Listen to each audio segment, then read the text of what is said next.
Fact. देश अरे विरोधी हैं, अरे आप किसान विरोधी हैं, आप गरीब कामगार जो लोग हैं उसके विरोधी हैं। क्या है, इनको जो व्हाट्सएप पे अरे भाई मैसेज आ साहब, जाता है ना आपको क्या- कि आज जितने ये- जंतर मंतर पे ये- चैनल ये आएंगे पूंजीपतियों उन पे का ये गुलाम बोलना, है। ये इसलिए जो आ पहले जाता है इस से पे। बड़े-बड़े अरे ये उद्योगपति टाटा, बना ये दिए पहले ना टाटा के बड़े-बड़े। गुलाम थे, ये फिर उद्योगपति कांग्रेस के करने गुलाम वाले हुए, नहीं है ये। अब आजकल ये पैसे राहुल गांधी देने के का गुलाम है, गुलाम है। इसके बाद रेहान वाड्रा के गुलाम होंगे, उसके बाद गुलाम उसकी है। बीवी के अरे गुलाम होंगे, उद्योगपतियों उसके बाद के अगले बेटे के गुलाम होंगे। तो एमएसपी मांग रहे हो, उसे देने में क्या प्रॉब्लम? जब आप डबल रेट दे रहे हो तो वो तो कह रहे हैं एमएसपी दे दो। 1150 रुपए करीब एमएसपी था गेहूं का, आज एमएसपी कितना है? 2250 रुपए।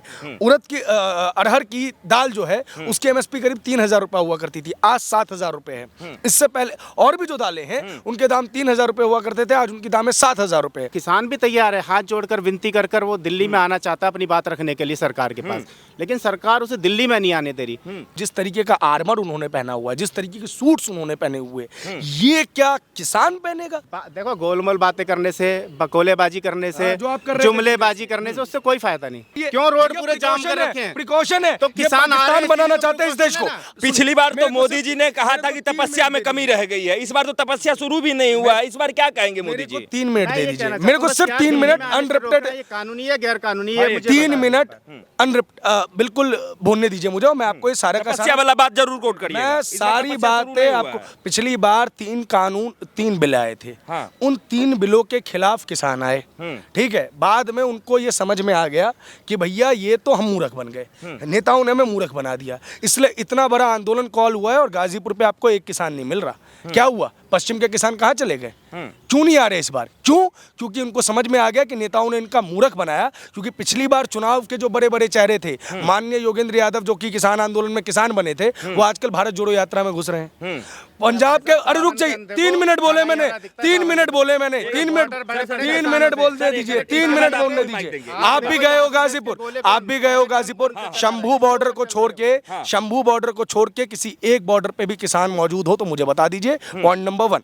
पॉइंट नंबर 2, आज ही राकेश टिकैत ने कॉल किया था कि भैया ट्रैक्टर लेके हाईवे पे चढ़ो और ट्रैक्टर के मूव्स जो हैं वो सामने की ओर देखो। हमने अपनी पत्रकारिता शुरू ही जो है ना कोविड के दौर में की है, तो हमने पहला किसान आंदोलन अपनी आंखों से देखा है। हजारों की संख्या में जो ट्रैक्टर्स हमने देखे हैं ना, आज उसकी संख्या में 15-20 ट्रैक्टर थे। तो आंदोलन कमजोर हुआ कि नहीं हुआ? क्यों कमजोर हुआ, मैं आपको बता देता हूँ। 3 मिनट की चीज है। प्रधानमंत्री ने कहा कि हमसे समझाने में कोई कमी रह गई, तपस्या में कोई कमी रह गई, लेकिन पिछले 1.5-2 सालों में वही चीज समझाई गई है। समझाया गया है कि जिस राहुल गांधी ने आपको भड़काया इन 3 बिलों के खिलाफ कि मंडी कानून खत्म कर रहे हैं, उसी केरल के अंदर काला कानून है। और राहुल गांधी केरल के किसानों के खिलाफ एक बार नहीं बोले। शहीद आंकड़ा आज तक क्लियर नहीं। 1988 दादा महेंद्र टिकैत का आंदोलन किसके खिलाफ? राजीव गांधी सरकार के खिलाफ, राहुल गांधी जी के पिता के खिलाफ। सैकड़ों लोग शहीद हुए, गांधी परिवार का एक जन मिलने नहीं गया। यह बताता है कि किसानों के प्रति इनकी सहानुभूति क्या है। पॉइंट नंबर 3, जितने भी बड़े बड़े नेता उस आंदोलन के थे सबने पॉलिटिक्स में भाग लिया। Point number 4, communist party of India की मतलब लेफ्ट लीनिंग जितनी भी किसान यूनियंस है, इसने इस आंदोलन का बाइकआउट किया। पॉइंट नंबर 5, बड़े बड़े नेताओं ने इससे अपना रुख बाहर किया। क्यों? क्योंकि उन सबको पता है कि इस आंदोलन का सिर्फ एक मकसद है, इस वक्त इस चुनाव को प्रभावित करना। क्योंकि राहुल गांधी के पास 1.5 घंटे भाषण देने के लिए कोई स्क्रिप्ट नहीं है, इसलिए उन्होंने अपने गुर्गों के माध्यम से यह आंदोलन तैयार करवाया। नवंबर से इसकी पटकथा लिखी जानी शुरू हुई। 16 नवंबर को रमनदीप सिंह मान दीपेंद्र सिंह हुड्डा से मिलते हैं। रमनदीप सिंह हुड्डा से मिलते हैं। उसके बाद वो दिल्ली, उसके बाद किसान आंदोलन की घोषणा करते हैं। उसके बाद फिर वो हुड्डा साहब से मिलते हैं, दिल्ली चलो का नारा देते हैं। उसके बाद वो बड़े हुड्डा साहब से मिलते हैं। उसके बाद आंदोलन की डेट डिसाइड की जाती है और उसके बाद ये पूरा का पूरा षड्यंत्र आता है। आपने नरेश टिकैत को इस आंदोलन में सिर्फ इसलिए नहीं रखा क्योंकि आपने संजीव बालियान जो है, संजीव बालियान बीजेपी के नेता के साथ मिल गए थे नरेश टिकैत, एक मंच साझा कर लिया था, इसलिए नरेश टिकैत डिसोन हो गए, पॉलिटिकल पार्टी के साथ जुड़ गए। योगेंद्र यादव इस पूरी की पूरी रैली में इसलिए नहीं है क्योंकि वो कांग्रेस पार्टी के साथ जुड़ गए। तो माननीय रमनदीप सिंह मान उस आंदोलन में क्या कर रहे हैं? वो भी कांग्रेस पार्टी के नेताओं के साथ है। एक आखिरी सवाल है दोनों ही व्यक्तियों से, आखिरी सवाल है, एक आखिरी सवाल, नेताओं की बात हुई, कोई लेना देना नहीं है। क्यों नहीं गया गांधी परिवार? यार गांधी परिवार का क्या मैं प्रवक्ता हूं क्या? आप हैं, वही भाषा बोल रहे हैं आप। अरे आप ऑन कीजिए, क्या आप गांधी परिवार? मैं फैक्ट्स दे रहा हूं, फैक्ट। अरे किसान विरोधी हैं, आप गरीब कामगार जो लोग हैं उसके विरोधी हैं। मेरे साथ आप किसी भी बहुत देश की जो देश विरोधी सत्ता के गुलाम हैं।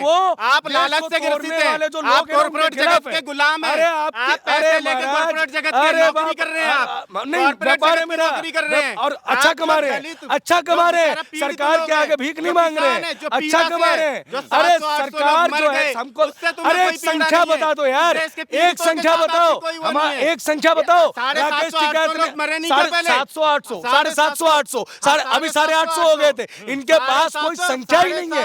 ये क्या है, इनको जो व्हाट्सएप पे अरे मैसेज आ भाई जाता है साहब, ना आपको क्या- कि आज जितने ये- जंतर मंतर पे ये- चैनल ये आएंगे पूंजीपतियों उन पे के ये गुलाम बोलना, हैं। ये इसलिए आ जो जाता है इस पहले पे। से बड़े-बड़े अरे ये उद्योगपति टाटा, बना ये दिए पहले ना टाटा के बड़े-बड़े। गुलाम थे, ये फिर उद्योगपति कांग्रेस के करने गुलाम वाले हुए, नहीं हैं ये। अब आजकल ये ये राहुल पैसे गांधी के लेके गुलाम है, ये। इसके बाद रेहान वाड्रा के गुलाम होंगे, उसके बाद उसकी बीवी के गुलाम होंगे, उसके बाद अगले बेटे के गुलाम होंगे। अंजनी जी, किसान आंदोलन बिल्कुल सही है और किसानों की कोई मंशा नहीं की सरकार को घेरने की, उसकी मंशा सरकार को हटाने की, सरकार को घेरने की, ऐसी कोई मंशा नहीं है। किसान अपनी एमएसपी की गारंटी जो मोदी जी ने कहा था कि हम देंगे, पिछली बार जब उन्होंने माफ़ी मांगी थी, आज तक 3 साल बीत गए, उन्होंने उसकी गारंटी को के ऊपर कानून बनाने की कोई बात नहीं की। जब किसान मर रहा है, पिछली बार भी 750-800 किसान आंदोलन में मतलब शहीद हो गया था, उसके बावजूद भी किसानों की जब बात नहीं सुनी गई, किसानों ने फिर भी, अभी भी देखो आज 5वें दौर की बात चल रही है, लेकिन किसान भी तैयार है, हाथ जोड़कर विनती कर कर वो दिल्ली में आना चाहता है अपनी बात रखने के लिए सरकार के पास, लेकिन सरकार उसे दिल्ली में नहीं आने दे रही। पंजाब से किसान आए हैं, लेकिन पंजाब के ही कुछ किसान ये कह रहे हैं कि ये जो किसान हैं वो 2024 के लोकसभा चुनाव से प्रेरित हैं और उस चुनाव में जो नेता हैं उन नेताओं से प्रेरित होकर के ये कर रहे हैं, जो है प्रदर्शन कर रहे हैं। तो इसको कैसे देखते हैं आप? देखिए, जिनकी बात आप कर रहे हैं ना, वो कोई किसान नहीं होंगे, वो किसी पार्टी से प्रेरित लोग होंगे। ऐसा हमने बहुत बार देखा है, जब आंदोलन लोग करते हैं तो उसमें तथाकथित लोगों को भेज दिया जाता है और वो उसको खराब करने के लिए आते हैं। ये किसान है, पिछली बार 750-800 लोग मर गए। आप खुद ही सोचिए, जब कोई अपनी जान की बाजी लगा रहा है, मतलब ऐसी बात है ना कि उनकी जान पर बनाई है, तभी तो कोई जान की बाजी लगाता है। कोई ऐसे ही मुंह उठा के आ जाएगा अपनी जान की बाजी लगाएगा? ठीक है, देखिए प्रभात जी, किसान अपने जान पे खेल रहा है, फिर भी सरकार सुनने के लिए तैयार नहीं है। सरकार सुनने के लिए अगर तैयार नहीं होती तो 5 दौर की वार्ता नहीं होती। सरकार अगर सुनने के लिए तैयार नहीं होती तो केंद्रीय कृषि मंत्री, केंद्रीय गृह राज्य मंत्री, वाणिज्य मंत्री उनके साथ लगातार बैठ के नहीं कर रहे होते। किसान अगर सरकार अगर किसानों की नहीं सुन रही होती तो 4 अन्य फसलों पर एमएसपी देने की बात नहीं कहती। सरकार अगर सुन नहीं रही होती तो चंडीगढ़ में लगातार कई दौरों की बैठकें नहीं चली होती। किसानों की बात सरकार सुन रही है। ये वही प्रधानमंत्री नरेंद्र मोदी हैं, जब विपक्ष में थे या देश के गुजरात के सूबे के मुख्यमंत्री थे, तब उन्होंने कहा था कि किसानों के साथ न्याय होगा। और ये वही प्रधानमंत्री नरेंद्र मोदी है जिन्होंने कहा कि किसानों की आय को दोगुनी किया जाएगा। क्या नहीं किया? आप समझिए, 1150 रुपए करीब एमएसपी था गेहूं का, आज एमएसपी कितना है? 2250 रुपए। उड़द की अरहर की दाल जो है उसकी एमएसपी करीब 3000 रुपए हुआ करती थी, आज 7000 रुपए है। इससे पहले और भी जो दालें हैं उनके दाम 3000 रुपए हुआ करते थे, आज उनकी दाम है 7000 रुपए। और समझिए इस चीज को, मिलेट ईयर हम मना रहे हैं। हम श्री अन्न का नाम दिया प्रधानमंत्री नरेंद्र मोदी ने। हर श्री अन्न पे लगभग सरकार द्वारा बोनसेस दिए जा रहे हैं, यानी कि किसानों की आय जो दोगुनी करने का वादा किया था वो सरकार दे रही है। केसीसी, किसान क्रेडिट कार्ड योजना, यही सरकार लेके आई। मतलब पहले अटल जी लेके आए थे, इसको पूर्ण रूप से संचालित करने का काम इस सरकार ने किया और 1 लाख तक के कृषि लोन जो जायज थे उनको माफ करने की बात कही। सिर्फ घोषणा पत्रों में नहीं, जमीन पे किसान को सम्मान निधि भी देनी है। ये किस सरकार ने सोचा? सम्मान निधि देना है, पहले मैं पूरी बात कर लूं। और यूरिया जिसकी ब्लैक मार्केटिंग होती थी, इस बात में कोई दोहराई नहीं है कि पहले जो यूरिया 50 किलो जितने रुपए में आता था उतने में आज सिर्फ 40 किलो आ रहा है। लेकिन उपलब्धता बढ़ी है या नहीं बढ़ी? अब ये पूरा का पूरा जो ये तथाकथित किसान आंदोलन जिसे हम नाम दे रहे हैं उसको समझिए।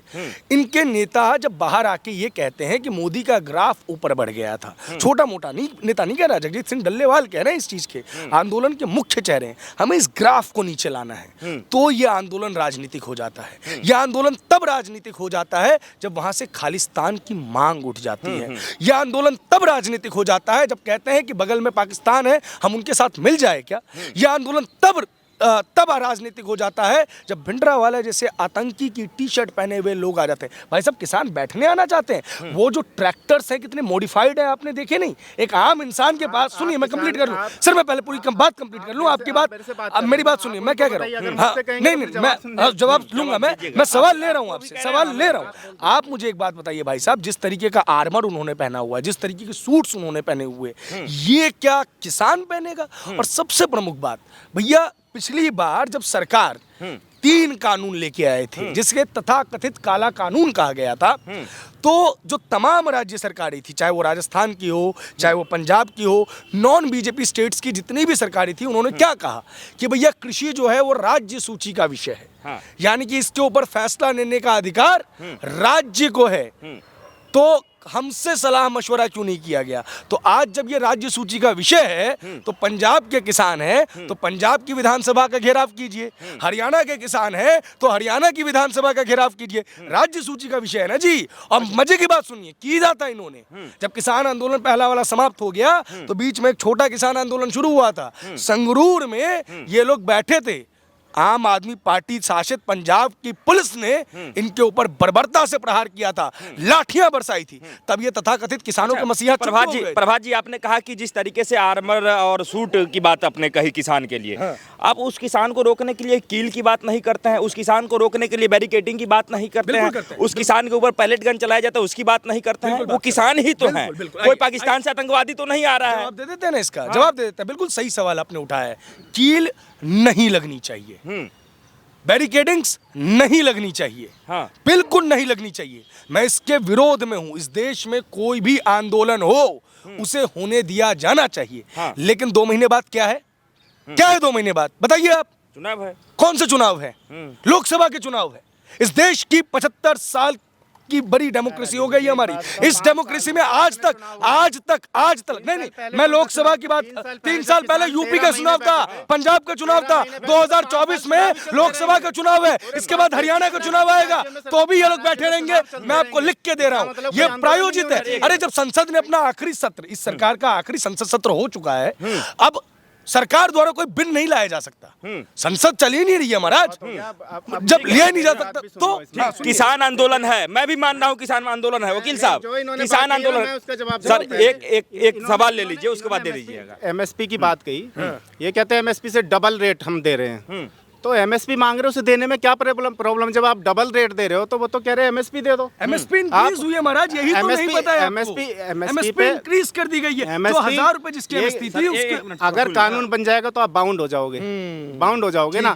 आज आप आंदोलन देख के एमएसपी इंक्रीज करके दे देते हो, जब वो आंदोलन को आप खत्म कर दोगे, लोगों को शांत कर दोगे, उसके बाद फिर उनको मारोगे, फिर एमएसपी से कम रेट। यही आपका तर्क। ये अभी आप देखो, आप बोले ना, फिर एमएसपी की गारंटी मांग रहे हैं, गारंटी का कानून जो मोदी जी ने गारंटी दी थी, कहते हैं ना मोदी की गारंटी, वो पिछली बार गारंटी देकर गए थे कि एमएसपी पर हम कानून बनाएंगे, ठीक है, लेकिन आज 3 साल बीत गए, किसानों ने वेट किया, 13 महीने किसान यहाँ दिल्ली में बैठे रहे बॉर्डर पर, ठीक है, उसके जब तो कोई वो नहीं था, इलेक्शन नहीं था, आज आप इलेक्शन की बात कर रहे हो। और अगर इलेक्शन भी है तो आप बताओ, किसी भी ऐसी कंट्री में, डेमोक्रेटिक कंट्री में, जहाँ चुनाव से कोई देश को चलाने वाला मुख्यमंत्री, प्रधानमंत्री जब बनते हो चुनाव से, तो सबसे अच्छा मौका कब होता है? जब लोहा गर्म होता है। अगर चुनाव के समय कोई अपनी बात को उठाना चाह रहा है, इट मींस आप तक चुनाव के समय बात को, वकील साहब, चुनाव के समय बात उठाना जायज है।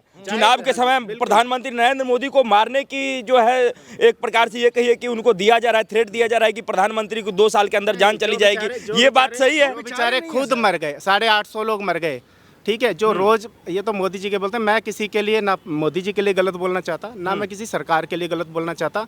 मैं तो मोदी जी से भी हाथ जोड़ के कहता हूँ कि आप भी मतलब समझो, इस मतलब वास्तव में किसान परेशान है।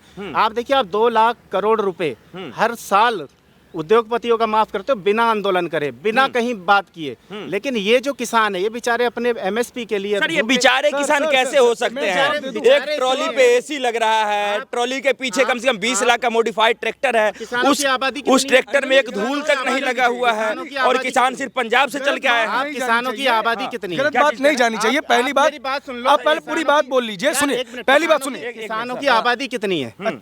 और 60 करोड़ से ज्यादा किसानों की आबादी इस देश के अंदर। सिर्फ यहाँ आप पंजाब हरियाणा के क्यों हैं? आप मेरी बिहार में बात, किसान नहीं है, पूरे यूपी देश में में किसान, नहीं पूरे है, देश से तमिलनाडु किसान में आ रहे हैं। नहीं आ रहे, नहीं आ रहे सर। आप गाजीपुर बॉर्डर, गाजीपुर बॉर्डर कहाँ का है? गाजीपुर बॉर्डर पे एक किसान हो तो बताइए, कहाँ? एक तो किसान हो तो क्यों बताइए, वहाँ पे इतने तुमने वो लगा रखा है? बताइए क्यों रोड पूरे जाम कर रखे हैं? प्रिकॉशन है, तो किसान आ रहे पाकिस्तान हैं, बनाना इसीलिए चाहते हैं इस देश को। अब भाई साहब के झूठ, किसान पाकिस्तान बनाएंगे। सुनिए, ये बनाना चाहते हैं। मैं इनके एक एक झूठ का इनका पर्दा, अरे गाजीपुर पे कोई एक किसान नहीं है भाई, एक किसान नहीं है भाई, एक किसान नहीं है। चलिए मैं इनके झूठ का तथ्यात्मक बात हो जाए सर, थोड़ा मैं इनके झूठ का पर्दाफाश कर दूं पहले। एक मेरी बात सुनो, मैं इनके झूठ, मैं झूठ इनका दे कुछ दूं। तथ्य सारणी इन्होंने क्या निकाल कहा, आए, थोड़ा सुन लिया जाए। इन्होंने कहा भाई साहब कि एमएसपी तब बढ़ाई जाती है जब किसान प्रदर्शन करते हैं। आखिरी किसान आंदोलन कब हुआ था भाई साहब? बता दीजिए, आप बता दीजिए, आप बता दीजिए। 2022, 2000 कोविड आ गया था 21 में। सुनिए मैं बता, अब चुप रहिए, अब चुप रहिए सर, अब चुप। अरे दे तो रहे हैं, दे तो रहे हैं, एमएसपी दे रहे, एमएसपी दे रहे, एमएस। देखिए मेरी बात सुनिए, पंजाब में ना, पंजाब में, अरे रुक, अब जवाब लीजिए वकील साहब। आप ये कहते हैं किसान निधि दे रहे हैं किसानों को, ये सारी योजना 10 लाख करोड़ रुपए किसानों की योजनाओं पे खर्च करते हैं। किसान कहते हैं हमें ये 10 लाख करोड़ की योजना मत दिखाओ, एमएसपी की गारंटी दे दो, हमें ऐसी योजनाएं नहीं चाहिए। ये किसान निधि में आप भिखारियों की तरह भीख देना चाहते हो। जो किसान को भिखारी मत बनाओ कि आपके अकाउंट में पैसे आ जाएंगे। आप हमारी मेहनत और लागत का उचित दाम दो। किसान के साथ यही हो रहा है, जो उसकी लागत है उसको वो नहीं मिल रही, बेचारा कर्जे में डूबता जा रहा है। परिवार उसके आत्महत्या कर, पूरे के पूरे परिवारों ने आत्महत्या की है किसानों के। और आप महंगाई की बात कर रहे हो, 11 रुपए किलो थी ये सीएनजी, आज कितने रुपए? 74 रुपए किलो। 10-12 सालों में, 15 सालों में कितने गुना बढ़ गई सीएनजी। इसके लिए कभी किसी ने कहा कि इससे महंगाई नहीं बढ़ेगी, लेकिन किसानों को आप उसकी लागत का मूल्य दे दोगे तो देश में किसान हाहाकार मच जाएगा। तो मैं यहाँ रुकूं वरना फिर मैं जाऊं। सबसे पहली बात समझिए, एमएसपी हर साल बढ़ाई जाती है, पॉइंट नंबर 1। और इन्हीं भाई का उदाहरण, अरे आप सुनिए महाराज, सुनिए आप मेरी, अरे सुनिए मेरी बात महाराज, सुनिए मेरी बात, सुनिए आप मेरी बात, सुनिए। कानून है, पहली बात तो इनको पता नहीं है। जिन फसलों के ऊपर एमएसपी दी जाती है उन पे दी जा रही है, नई फसलों को ऐड किया जा रहा है। अब इन भाई साहब ने 700 से आंकड़ा शुरू किया किसान की मृत्यु का, किसान की मृत्यु का। सुनिए, ये 10,000 पे दे दे, 10,000 पे ये मांग ले, ये 10,000 पे मांग ले, 10,000 पे मांग ले, 50,000 पे मांग ले, इससे कोई फर्क नहीं पड़ता। आप मांगने को तो पूरा हिंदुस्तान मांग लीजिए। पहली बात मेरी बात समझिए, पहली बात मेरी बात समझिए, 700 से किसानों की मृत्यु का आंकड़ा शुरू हुआ था, 850 तक पहुंच गया। सरकार, केंद्र सरकार द्वारा कहा गया कि तमाम राज्य सरकारें जिन जिन राज्यों में किसानों की मृत्यु हुई है उनकी सूची प्रदान करें। उस आंदोलन का नेतृत्व कर रहे थे राकेश टिकैत। वो सूची किसे देनी चाहिए थी? राकेश टिकैत को। अरे सुन लीजिए महाराज, अब सुन लीजिए पूरी बात, पहले पूरी बात सुन लीजिए। आप समझिए, पंजाब में उस वक्त में कांग्रेस की सरकार थी, आज पंजाब में आम आदमी पार्टी की सरकार है। राजस्थान में उस टाइम में कांग्रेस की सरकार थी। मैंने मान लिया यूपी में बीजेपी की सरकार थी, हरियाणा में बीजेपी की सरकार थी। इन दोनों राज्यों ने सूची नहीं दी। पंजाब ने सूची क्यों नहीं दी?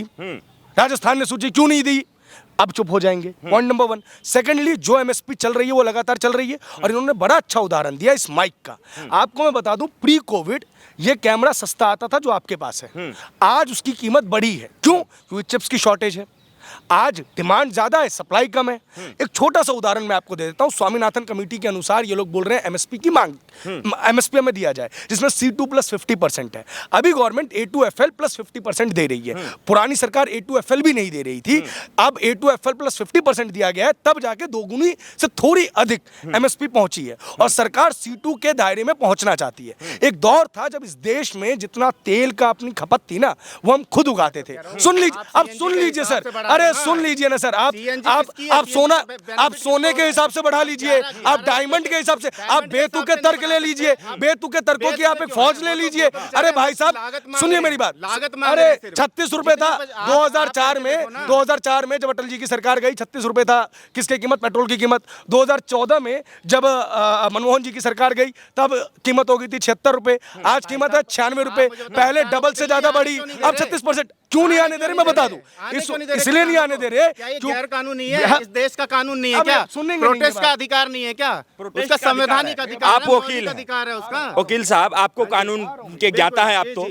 जो जिस व्यक्ति ने मोदी को मारने की धमकी दी, थ्रेट किया, आप वकील हैं, क्या उस पे कौन कौन सी धाराएं लग सकती है? और जब उन व्यक्तियों को पकड़ा जाएगा, कौन कौन से लोग अंदर जा सकते हैं? कोई जानकारी है इसकी आप आपकी? बताइए, उसको देश के- कैसे मतलब देश उन के लोगों को क्यों नहीं अभी तक जो है देश जो के केस दायर हो प्रधानमंत्री रहा को है? कोई मारने की धमकी दे दे तो ना केवल देश में, पूरे संसार में कहीं भी होगा ना, उसकी गर्दन पकड़ के उठा लाएंगे। तो ये लोग तो उसी किसान आंदोलन से बोल रहे हैं ना ये सर? बोल रहे हैं तो कौन है सरकार में जो खुद प्रधानमंत्री है उसको धमकी दे रहे? प्रधानमंत्री क्यों नहीं उठा लेता? हाँ, क्यों नहीं उठा लेते? सत्ता में है सारी और पूरी- जब प्रधानमंत्री रोक अभी उठा लेंगे तो लोकतंत्र की हत्या हो जाएगी, प्रदर्शन नहीं करने दिया जा रहा, ये बोलेंगे। अरे महाराज यार, अरे बिल्कुल, जो फेक न्यूज फैलाएंगे वो बंद किए जाएंगे, जो फेक न्यूज फैलाएंगे। अरे भाई साहब सुनिए, ये जिस पेशे से आते हैं ना, ये जिस पेशे से आते हैं, इनको भी पता होगा कि जब छुट्टियां पड़ने वाली होती है ना किसी भी कोर्ट की, तो जो पेंडिंग केसेस होते हैं ना उनको फास्ट ट्रायल चला के खत्म किया जाता है। सच या गलत ये नहीं बोलेंगे। ये सुनिए, मैं बताऊं, अब इस देश में चुनाव आने वाले हैं, इस लोकसभा के चुनाव है अभी हमने। हाँ हाँ आप पैसे की बात मत करो। हाँ, नहीं मैं आपको बता दूं, सुनो मेरी बात सुनिए, देश में चुनाव होने वाले हैं और अभी हमारे साथ समस्या ये है, अभी हमारे साथ समस्या ये है कि हमें इस देश के चुनाव को बिना किसी गतिरोध के संपन्न कराना है, और यही एक वजह है कि किसानों को यहां आने से रोका जा रहा है ताकि देश के चुनावों पे किसी भी प्रकार का इंपैक्ट ना पड़े। इलेक्शन कमीशन ऑफ इंडिया एक स्वतंत्र संस्था है जो कि इस देश में इलेक्शन कराती है। सेकेंडली, अब मैंने जो मेरी बात अरे देख लीजिए, अब ये हर चीज पे प्रश्न उठाएंगे। 2014 के बाद इनके अनुसार देश समाप्ति हो गया है, इनके अनुसार 2014 के बाद देश में कुछ हो ही नहीं रहा है। अरे भाई साहब, कुछ इनके पास कुछ नहीं, ईवीएम कंपनी बनाने के प्रभात जी, ईवीएम कंपनी जो बना रही है नाम नहीं, बताइए, नहीं, ईवीएम EVM कंपनी जो बता रही है नाम बताइए। अरे आपको पता ही नहीं होगा महाराज, आप फर्जी न्यूज प्रभात जी, प्रभात जी, फर्जी न्यूज पढ़ के आ रहे हैं। हाँ। अच्छा, इलेक्शन कमीशन अच्छा, एक मिनट। नियुक्ति कैसे होती कमिश्नर की? वकील साहब, यहाँ कैसे होती है? कौन है कमेटी में? मैं बता प्रधानमंत्री है, एक केंद्रीय मंत्री, एक केंद्रीय मंत्री हाँ, और और विपक्ष का बताइए, नेता। विपक्ष का तो नेता कैसे होगा? आप बताओ। विपक्ष का नेता नहीं है क्या उसमें? नेता है तो क्या- अरे क्या नहीं, है कि क्या नहीं है? आप तो बताओ। हैसियत की क्या बात कर तो रहे फिर हो? आप विपक्ष के आपने नेता को क्या CGI को समझ रहे उसमें हो? से हटा दिया। आप विपक्ष के नेता को क्या CGI समझ को रहे हटा हो? दिया, अरे, जिसको अरे, individual अब body देखिए, कह सकते इसको हो। मैं कह सकता हूँ। जिसको अब इसमें संवैधानिक कर है। भैया, लेजिस्लेचर, जुडिशरी और एग्जीक्यूटिव, इस देश के आपने 3 हाथ पिलर है, में अभी इसके 3 चंडीगढ़ पिलर है में कि आपने नहीं देखा है? क्या हुआ? 3 पिलर है कि नहीं चंडीगढ़ में है? क्या अब हुआ? 3 पिलर है तो एक बात बताइए, किसान आंदोलन तक ही रहा अब जाए। ये अब इधर नहीं, नहीं, टॉपिक किसान पे ले जा आंदोलन, रहे हैं। ठीक है। मैं आपको बताता हूँ, सुनो मेरी आप घूम बात, के सिंपल ले सी जा बात रहे हो यह ना, है कि मैं तो स्वामीनाथन खिलाफ बोलना कमेटी नहीं की चाह रिपोर्ट रहा ने कहा था कि भैया गेहूं और चावल पे एमएसपी बंद कर दी जाए। आज तक सरकार एमएसपी दे रही है, इस चक्कर में देश का ग्राउंड वाटर नीचे जा रहा है। जो तेल हम घर में उपजाते थे, जो जिसका सारा कंजप्शन हम करते थे, आज हमें बाहर से मंगवाना पड़ रहा है। क्यों करना पड़ रहा है? क्योंकि बात यह है कि हमारी जो चीजें हैं, जिन चीजों का हम उत्पादन कर रहे हैं वो जो है हम नहीं कर रहे हैं। चाइना जो है इतना बड़ा मुल्क है, अरुणाचल मैं इंडिया का पार्ट मानता हूं, मैं आपको बता देता हूं। अरुणाचल रेस्ट ऑफ इंडिया और चाइना, उसको एक नदी कनेक्ट करती है। उस नदी का 60% भाग चाइना में है, 20% भाग अरुणाचल में है और 20% भाग रेस्ट ऑफ इंडिया में है। लेकिन जब उसकी ज्योग्राफिकल स्टडीज की गई तो पता चला कि पानी के अनुसार जो 60% हिस्से वाला हिस्सा जो है चाइना में, उसमें पानी सिर्फ 20% है, अरुणाचल में 60% है और रेस्ट ऑफ इंडिया में सिर्फ 20% है। इस पानी की वजह से चाइना लगातार अरुणाचल को अपना हक बताता है और हम अरे रुक जाओ यार महाराज, अब रुक जाओ यार, रुक जाओ, आप पूरी बात सुनो यार, पूरी बात सुनो। उस बिस्लरी से सैकड़ों लोगों को काम करता है। मेरी बात सुनिए,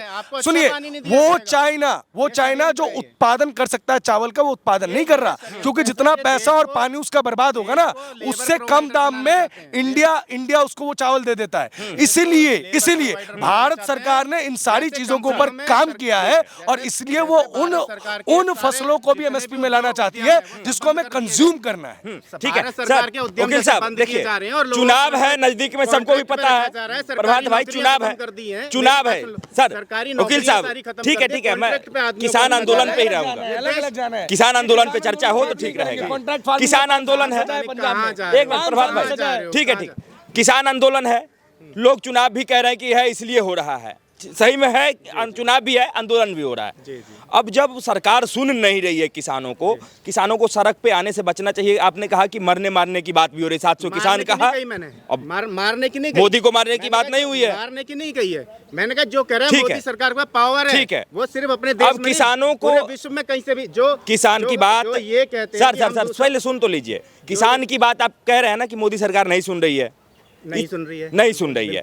उन किसानों के सामने समय है, 60 दिन से कम समय है, सरकार बदल दीजिए ना महाराज, चुनाव इतना नजदीक है, क्या जरूरी है उठा पटक करने का बीच सड़क पे? मैं ये कह रहा हूँ, ये जो किसान है सरकार बदलने नहीं आ रहे हैं, आप फिर गलत जब कर रहे हैं। सरकार नहीं सुन रही है ये तो बदल लेंगे, क्यों विनती नहीं? करने आ रहे हैं हाथ जोड़ के कि भैया हाथ आप जोड़ के विनती आप करने आप नंबर लेके नहीं आता आप ये देखो फिर मैं धमकी बताता देने की हूँ। बात ही नहीं करता कोई। ये मोदी जी विनम्रता ये नहीं होती। मोदी जी आज भी 10,000 का आंदोलन यार, अब पत्रकारों ये ने देखो, आंदोलन ये किया या बात करने शांतिपूर्ण दो यार, आंदोलन आप- किया है? देखो गोलमोल बातें करने से, बकोलेबाजी करने से, जो आप कर रहे थे। जुमलेबाजी करने से उससे कोई फायदा नहीं। या तो आप अपनी बात रख लो या मेरी बात सुनने दो, कहिए ना। ठीक है। ये कह रहे हैं कि ये आर्मर आ रहे हैं, बड़े अच्छे कपड़े पहन रहे हैं, बड़ी बड़े अच्छे गाड़ियां, नहीं, बड़ी मैंने गाड़ियां, सिर्फ बड़ी शीट- गाड़ियां, आप वही बड़ी कह रहा हूं। गाड़ी नहीं बोलिए महाराज। अगर मैंने आप- गाड़ियां जो आप हथियार इस इस बंदे बात हैं, का जवाब आप- दीजिए ना। आप देखिए। किसान की बात अगर सरकार नहीं सुन रही है तो हाँ जी, सरकार बदल दीजिए, अपने मनपसंद का सरकार चुन लीजिए ना भाई साहब। देखिए, किसान पहले विनती कर रहे हैं, ठीक है। हाँ। जो हमारी मांगे उनके सामने रख रहे हैं। बातें पहले भी बहुत चली है, अभी भी हर बार ये तो है नहीं किसान अगर बात करने में तो किसान पीछे हट रहे हैं। अगर वो अपनी तरफ से कोई वो देते हैं कि भाई इस तरह से हम लोग सेटलमेंट कर सकते हैं, इससे जितना मिनिमम, किसान भी उसके लिए तैयार है।